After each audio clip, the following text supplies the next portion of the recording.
রানী, কোথায় গেলি মা? একটু সাজগোজ কর, আর কিছুক্ষণ পরেই তো ওরা এসে যাবে। বড় ঠাম্মির চিৎকারে রানী মানে আমাদের রাজেন্দ্রাণী ছাদ থেকে নেমে এলো। রাজেন্দ্রাণী এ বাড়ির একমাত্র মেয়ে। এই নিয়ে তাকে প্রায় 10 জন ছেলেপক্ষ দেখতে এলো, কিন্তু প্রতিবারই পাত্রপক্ষ রানীর প্রশ্নবাণে জর্জরিত হয়ে একেবারে ব্যাক টু দি পেভিলিয়ন হয়ে যায়। আসলে রানী এইরকমই। ছোটবেলায় সে দেখেছে তার ছোট পিসির শুধুমাত্র রূপের চমক ছিল না বলে একের পর এক পাত্রপক্ষ তার পিসিকে বিয়ের বাজারে নাকচ করে দিয়েছে। সর্বগুণ সম্পন্না ছোট পিসি দিনের পর দিন পাত্রপক্ষের সামনে সঙ্গের মতো সেজে বসত। পাত্রপক্ষ দেখতে আসা দিন সকালে ঠাকুমার নির্দেশে পিসিকে বেসন, হলুদ, মুলতানি মাটি, চন্দন কত কিছুরই যে প্রলেপ দেওয়া হতো ফর্সা সুন্দর দেখানোর উদ্দেশ্যে তার ঠিক নেই। রানী তো সবসময় পিসির সঙ্গে সঙ্গে থাকত, তাই কখনো কখনো ছোট্ট রানীও ওই প্রলেপ লাগাবে বলতো। তখন পিসি রানীকে আদর করে বলতো, এমন রানীর মতো রূপ নিয়ে জন্মেছিস তুই, তোর এসবের যেন কখনো প্রয়োজন না হয়, তুই তো আমার রাজেন্দ্রাণী। পিসি তার এই নামটা দিয়েছিল আদর করে। রানীর আজও মনে আছে, পিসিকে দেখতে এসে পাত্রপক্ষ কখনো হাঁটতে বলতো, আবার কখনো গান করতে বলতো, আবার কখনো বা চুলটা কতটা খুলে দেখাতে বলতো, কখনো বা মুখের ওপর বলে দিত পিসির সৌন্দর্যের খামতি নিয়ে, যেন বাজার থেকে আলু পটল কিনছে দেখে দেখে যাচাই করে, তারপর ভালো জিনিসটা কিনবে। এসব অবশ্য অনেক দিন আগের কথা, তখন তো রানী ছোট্ট, কিন্তু এসব কথাই তার স্পষ্ট মনে আছে। ছোট পিসির সঙ্গে সঙ্গে সে থাকতো যে সব সময়।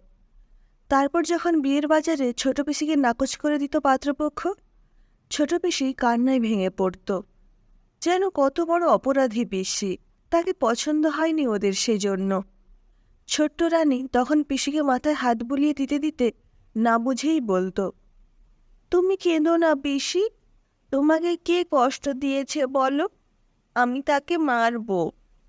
দিনের পর দিন পাত্রপক্ষের সামনে অবহেলিত হওয়ার অপমান আত্মাভিমানী পিসি মন থেকে মেনে নিতে না পেরে একদিন তাই নিজেকেই শেষ করে দিয়েছিল, সব অপমানের অবসান ঘটিয়ে।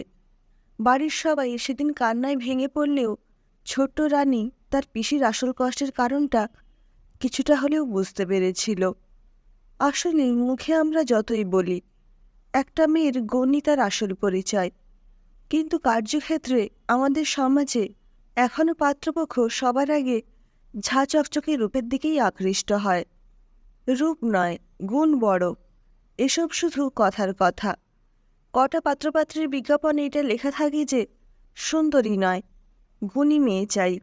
বেশিরভাগেরই তো চাহিদা হলো সুন্দরী, শিক্ষিতা, গৌরবর্ণা, গৃহকর্মে নিপুণা। এখন আবার তার সঙ্গে যুক্ত হয়েছে কর্মরতা হলেও আপত্তি নেই। আর কি বাকি রইল, সেটাই তো বোধগম্য হচ্ছে না।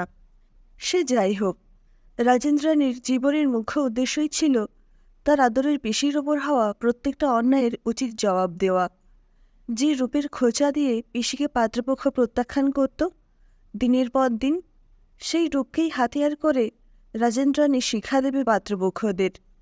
বলা ভালো সমাজের সেই সমস্ত মানুষদের যারা এখনও মেয়েদের পণ্য সামগ্রীর মতো ক্রয় করতে আসে বিয়ের বাজারে। প্রতিজ্ঞা করেছিল সে নিজের কাছেই, তার পিসিকে অকালে হারানোর কষ্ট সে সমাজকে ফিরিয়ে দেবে দ্বিগুণভাবে। আর তাই তার সেদিনের পিসিকে দেওয়া সেই কথা আজ রানী ওরফে রাজেন্দ্রাণী খুব ভালো করেই রাখছে। রূপে গুণে অনন্যা আপনাদের রানী।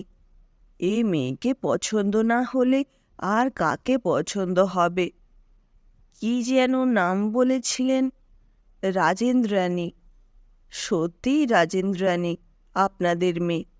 অবশ্য আমাদের ছেলেও হেলাফেলা করার ছেলে না। সুদর্শন, সরকারি চাকরি করে, আর কি চাই? রানীর বাড়ির লোক তখন একে অপরের মুখ চাওয়াচাই করছে। তারা তো ভালো করেই জানে এরপর কি ঘটতে চলেছে তাদের সাথে। আর তাই পাত্রপক্ষ যখন বিয়ের দিনক্ষণ ঠিক করার কথা বলছিল, ঘরের মধ্যে তখনই বোমাটা ফাটিয়েছিল রানী। শুধুমাত্র আপনাদের পছন্দ হলেই তো আর বিয়ে ঠিক হয়ে যাবে না। আপনাদের ছেলেকেও একদিন আনুন আমাদের বাড়িতে, আমি আগে দেখি আপনাদের ছেলের ব্র্যান্ডটা এ বিয়ের বাজারে। সেই ব্র্যান্ড আমার পছন্দ হয় কি না সেটা আগে যাচাই করে দেখি, তারপর তো বিয়ের দিনক্ষণ ঠিক হবে। সবসময় আপনারা পাত্রপক্ষরা নিজেদের মতামত জানিয়ে চলে যাবেন, তা কি করে হয়?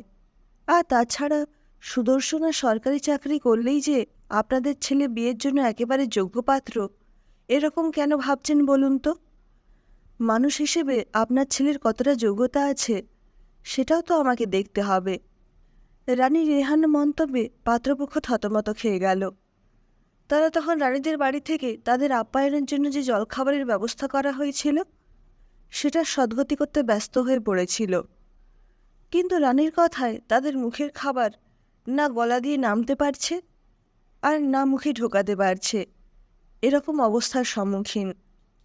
কোনো রকমে গলার ঢকরণ করে তারা পালিয়ে বাঁচে। বাবা, এই মেয়ে তো তাদের বাড়িতে গিয়ে তাদের চরকি নাচ নাচিয়ে ছাড়বে, তার থেকে দরকার নেই বাবা সুন্দরী মেয়ের। সে যাত্রা তারা পালিয়ে বেঁচেছিল। আর রানী আবার পিসির অপমানের প্রতিশোধ নিতে পেরে যুদ্ধজয়ের ভঙ্গিতে নিজের ঘরের দিকে পা বাড়িয়েছিল। এই হলো আমাদের রানী। পাত্রপক্ষ দেখতে আসে আর তাদের কথার প্রত্যুত্তরে রানীর তাদের নাকাল করা, এই সব দেখে শুনে রানীর বাড়ির লোকজনের বর্তমান অবস্থা বেশ শোচনীয়।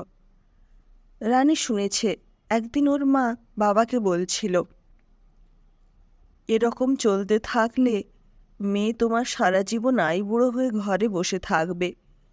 এই ডানা কাটা পরীর মতো রূপ নিয়েও কিচ্ছু হবে না। ওই যে কথায় আছে না, অতি বড় ঘরণীর না জোটে ঘর, আর অতি বড় রূপসীর না জোটে বর। তোমার মেয়ের ক্ষেত্রেও সেটাই হতে চলেছে। রানী তখন দৌড়ে গিয়ে মাকে জড়িয়ে ধরে বলেছে, তাহলে বিয়ে করবো না মা? অত ভাবছ কেন তুমি? বিয়েটাই কি মেয়েদের জীবনের সব নাকি? আমি চাকরি করে তোমাদের সঙ্গেই থাকব। মেয়ের ওপর কপট রাগে রানীর মা গজগজ করতে করতে বলে তখন, সারা জীবন আমরা তো কাছে থাকবো না রানী, তখন কি হবে তোর? জীবনে বেঁচে থাকার জন্য একটা অবলম্বনের দরকার হয় রানী। কেন বুঝতে পারছিস না তুই? অতীতের একটা ঘটনার জন্য তোর জীবন এভাবে নষ্ট করিস না রানী। অতীতের খারাপ স্মৃতি মন থেকে মুছে ফেলতে হয়। কিন্তু এত বোঝাবার পরও রানী নির্বিকার। একটা মেয়ে তার সৌন্দর্যহীনতার কারণে ছোট হয়ে নিজের আত্মগ্লানিতে শেষ পর্যন্ত আত্মহননের পথ বেছে নিয়েছিল।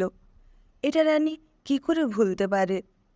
এরপর পাত্রপক্ষ যখন দেখতে এসে ওকে জিজ্ঞাসা করেছিল, রান্না বান্না ঘরের কাজকর্ম করতে পারো তো মা? রাজেন্দ্রানীর চটজলদি উত্তর, তাহলে তো দেখছি আপনারা ছেলের জন্য বউ না, কাজের লোক আর রান্নার লোক খুঁজতে বেরিয়েছেন। পাত্রপক্ষের মধ্যে ছেলের মাসি আমতা আমতা করে বলেছিল, কেন মা, ঘরের বউরাও তো রান্না বান্না ঘরের কাজ করে। রানীর সপ্রতিভ উত্তর, সেটা জানতে চাইবার কি আছে? সাধারণ ঘরের মেয়েরা সবাই অল্প বিস্তর কাজ রান্নাবান্না ছোট থেকেই জানে। আর একটা কথা, আমাকে বিয়ে করতে গেলে আপনাদের ছেলেকেও ঘরের কাজ রান্নাবান্নায় ততটাই পটু হতে হবে যতটা আমি। সে যাত্রাতেও মেয়ের এরকম মুখে মুখে কথায় পাত্রপক্ষ পালিয়ে বেঁচেছিল। আসলে রানীর মনে ছোট থেকেই বিয়ে নিয়ে যে তিক্ত অভিজ্ঞতা হয়েছে তার পিসিকে দেখে, সে অভিজ্ঞতা রানীকে প্রবল বিয়ে বিরোধী করে তুলেছিল। বিয়ে যদি এভাবে রূপের বিচারের ওপর ভিত্তি করে হয়, পুরো ব্যাপারটাতেই মেয়েদের সব কিছুতেই দক্ষ হতে হবে, এরকম মনোভাব নিয়ে হয়, তাহলে দরকার নেই রানীর এই সামাজিক বন্ধনের। এর থেকে তো সে একাই ভালো। অতীতের কিছু বেদনার স্মৃতি আমাদের মনে খারাপ প্রভাব ফেলে, এ কথা সত্যি, কিন্তু সেই স্মৃতি থেকে আমরা অনেক কিছু শিক্ষা নিতে পারি। রাজেন্দ্রানী অবশ্য শেষ পর্যন্ত বিয়ের পিঁড়িতে বসেছিল, আর সেই সংসারে সে রাজেন্দ্রানীর মতোই সংসার করছে বর্তমানে। রূপে নয়, গুণেই হোক তোমার প্রকৃত পরিচয় মেয়ে। এই রকম পরিবারেই রাজেন্দ্রাণীর বিয়ে হয়েছে। সমাজের বিরুদ্ধে রাজেন্দ্রাণীর এই প্রতিবাদ আপনারা কতটা সমর্থন করেন জানাতে ভুলবেন না কিন্তু।